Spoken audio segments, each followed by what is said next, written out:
मैं ना कोई मुकर्रर हूँ और ना ही कुछ सियासी सोच रखता हूँ, लेकिन बरादरी के हवाले से चूँकि बातचीत हो रही है तो मैं उस पर दो चार चीज़ें जो मेरे जहन में हैं, एक खाका है, मैं वो बयान कर देता हूँ।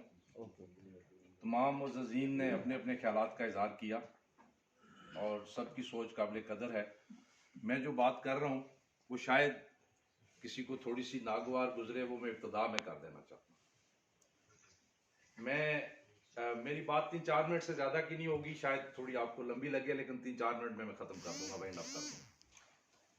ये शायद 1975 या 1977 का वाक़या है। मैं छोटा सा था, 10 साल 12 साल मेरी उम्र थी। तो मेरे वालिद साहब को एक बंद लिफाफा पाकिस्तान पोस्ट से आया और वो शायद कोई गखड़ों की ही किसी तंजीम की तरफ से था। तो वो पहला तारफ था किसी गखड़ तंजीम के साथ मेरा। भूल भुला के मीडिया का दौर नहीं था। शायद 90s में मुझे मौका मिला कर्नल औरंगजेब कियानी साहब के घर जाने का, लैडी। तो उन्होंने मुझे उनके वालिद साहब की लिखी हुई किताब जो तारीख़ गखड़ा कैग और नामा, वो मुझे गिफ्ट की अपने सिग्नेचर्स के साथ। वो मेरा दूसरा तारफ था गखड़ों के साथ। उसके बाद गमे रोजगार भारी है, तकरीबन सब पे ही भारी है, तो हम दुनिया की रंगीनियों में चलते रहे। गखड़ों का इत्तेहाद, तंजीम, वेलर, बहादरी कभी ज़ेरे गौर नहीं रहा। पिछले चंद सालों से या चंद महीनों से, क्योंकि मीडिया का दौर है, तो व्हाट्सएप ग्रुपों में, फेसबुक पे बहुत चीज़ें देखने और सुनने को मिलती हैं। अभी जो मेरी आइडेंटिफिकेशन है गखड़ों के हवाले से, मैं समझता हूँ हमारी एक नुमाइंदा तंजीम मौजूद है, पाकिस्तान गखड़ फेडरेशन। वैसे मैं आज तक उनके किसी फंक्शन में शामिल नहीं हुआ कि कोई कहे कि मैं शायद उनकी नुमाइंदगी कर रहा हूँ यहाँ पे। ऑफिशियल किसी फंक्शन में पाकिस्तान गखड़ फेडरेशन के मैं आज तक शामिल नहीं हुआ, और किसी भी ऑफिशियल फंक्शन में ये मेरा पहला फंक्शन है कि मैं शामिल हुआ। लेकिन मैं ये समझता हूँ कि वो नुमाइंदा तंजीम है।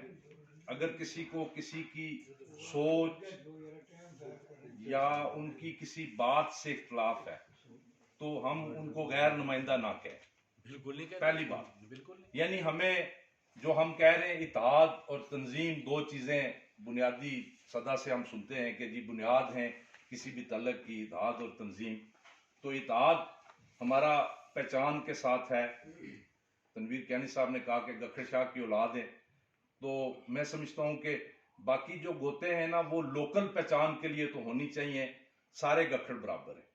मैं सिकंदराल हूँ, सुल्तान सिकंदर खान की औलाद, तो मैं भी उतना ही बड़ा गखड़ हूँ जितना कोई और सुल्तान सारंग खान की औलाद से हो या किसी और की औलाद से हो। तो मैं समझता हूँ जब हम ये चीज़ छोड़ेंगे तो इत्तेहाद ऑटोमेटिकली आ जाएगी इंशाअल्लाह। तंजीमें भाइयों ने बयान किया कि जी 10 हैं, 20 हैं, 50 हैं, हमारी आबादी कितनी है, तो जितनी मर्जी तंजीमें हों, लेकिन अगर हम किसी एक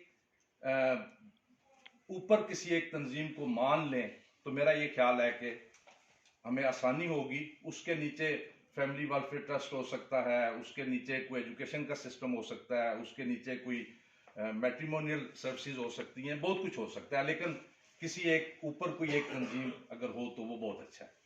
इसके लिए मेरी रिक्वेस्ट है कि आप सब लोग जो अरबाब इख्तियार हैं गखड़ फैमिली वेलफेयर ट्रस्ट के लिए, इसको प्रायोरिटी 1 के तौर पर करें। सेकंड आइटम है जो मेरी सोच के मुताबिक कि जब हम इत्तेहाद और तंजीम से आगे जाते हैं तो फिर सोशल वेलफेयर पे बात हो रही है। मैंने जो बातचीत सुनी, आप बहुत अच्छी काविश कर रहे हैं, लेकिन याद रखें कि गखड़ एक गयूर कौम है। हमें इस कौम को ज़कात और खैरात की तरफ नहीं लेके जाना। बिल्कुल बिल्कुल। हमें अपने आप को सेल्फ सफिशिएंट करना है। बिजनेस काउंसिल की बात हो रही है, मैं समझता हूँ कि अगर ये कर लें तो बहुत अच्छा है। मेरी सजेशन है कि हमारी ज़रूरत है तालीम। तालीम अगर होगी तो ना हमें रिश्तों के मामलात होंगे कि लड़के कम पढ़े हैं, लड़कियां ज़्यादा पढ़ गई हैं, लड़के ज़्यादा पढ़ गए हैं, लड़कियां कम पढ़ी हैं, आपस में रिश्ते मैच नहीं होते। तो सोशल वेलफेयर का ही हिस्सा है तालीम। तो मेरी सजेशन है कि जो आप बिजनेस सोच रहे हैं, इसमें सबसे बड़ा बिजनेस ये है कि आप एक गखड़ के किसी भी नाम से एक फ्रेंचाइज स्कूल सिस्टम की रजिस्टर कर लें और 10 ब्रांचें अगर आप खोल लें जो कि सोशल वेलफेयर की बुनियाद हो, एजुकेशन 10-15 डिस्ट्रिक्ट आइडेंटिफाई करके गखड़ों की एक, और वो फ्रेंचाइज आप बेचें, मैं भी हो सकता है खरीदार हूं उसका, कोई यानी उसको पहले रजिस्टर कर ले, उसके बाद कहें जी 10 लाख रुपए में बेचेंगे हम, तो आपका सोर्स ऑफ इनकम भी आ जाएगा, ऊपर आप सिस्टम बना लें जो उसको मॉनिटर करे और आगे वो फिर उसके मुकर्रर कर दें। उसका बाई लॉज में होना चाहिए कि जब कोई फ्रेंचाइज हम बेचेंगे तो गखड़ों के लिए उसकी फीस ये होगी, बाकियों के लिए ये होगी, अगर कोई इस लेवल से नीचे का है तो उसके लिए फ्री ऑफ कॉस्ट पढ़ाई करनी जरूरी होगी। तो ये आप सोशल अपलिफ्ट ऑटोमेटिकली हो जाए। इससे आगे जाना चाहते हैं, मैं समझता हूँ 2-3-4 कैडेट कॉलेज बना लें और उसमें कहें जी बुनियादी तौर पे इसमें 40% 50% गखड़ हम दाखिल करेंगे, वो बेशक लालियां से हो, वो बेशक मुजफ्फराबाद से हो, वो बेशक कोहाट से हो, कहीं से भी हो, गखड़ अगर आएगा उसको दाखिला मिलेगा। बाकी पब्लिक के लिए ओपन कर दें और उसको कमर्शियल कर दें। तो बाकी कोई भी बिजनेस, मैं रियल एस्टेट का काम कर रहा हूं, मेरे पास कोई आएगा, मैं सबसे पहले अपना पेट देखूंगा कि यार मैंने कितने काटने हैं इसमें से। तो बिजनेस कोई भी किसी को करके कमा के शायद वेलफेयर ट्रस्ट को ना दे, लेकिन अगर वेलफेयर ट्रस्ट अपना कोई स्कूल सिस्टम रजिस्टर कर लेता है, हॉस्पिटल्स की बात हो रही थी, किसी ने कहा जी 50 कनाल जमीन बना जगह पे मिल गई, हॉस्पिटल बन रहा है, तो मैं समझता हूँ कि वो एक बड़ी डिफिकल्ट प्रोपोजिशन है। हमारे पास सीनियर डॉक्टर बैठे हुए हैं कि क्या उस इलाके में गखड़ों की आबादी कितनी है, गखड़ों का स्पेसिफिक हॉस्पिटल बनाने का हमें क्या फायदा होगा।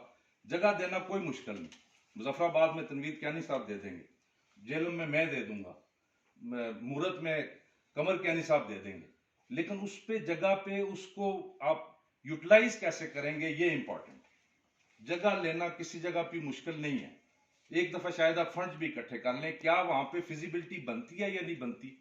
स्कूल सिस्टम को मेरी रिकमेंडेशन है रजिस्टर कर लें, नाम डिसाइड कर लें, फ्रेंचाइज को बेचें और मैंडेटरी हो, कोई भी ले सकता है, कोई चौधरी आके ले ले, कोई जट आके ले ले, कोई और कौम वाला ले ले, लेकिन उसके वो बाई लॉज हों कि भाई हमारे से जब आप फ्रेंचाइज ले रहे हैं, आप इतने पैसों में देंगे, गखड़ों के लिए आपका टीकाकारी होगा। तो अगर मेरी बात किसी भाई को अच्छी नहीं लगी, बाकी जो ये डोनेशंस की बात है, हम हाजिर हैं, ये लाख की 2 लाख की, ये वो वही है, सदका खैरात में से पैसे इधर से उधर होते रहते हैं, उधर से उधर होते रहते हैं, लेकिन ये मखसूस आबादी को आप उससे वेलफेयर प्रोवाइड कर सकते हैं, पूरे कबीले को आप उससे वेलफेयर नहीं प्रोवाइड कर सकते। सदका खैरात से आप पूरे कबीले की वेलफेयर नहीं कर सकते।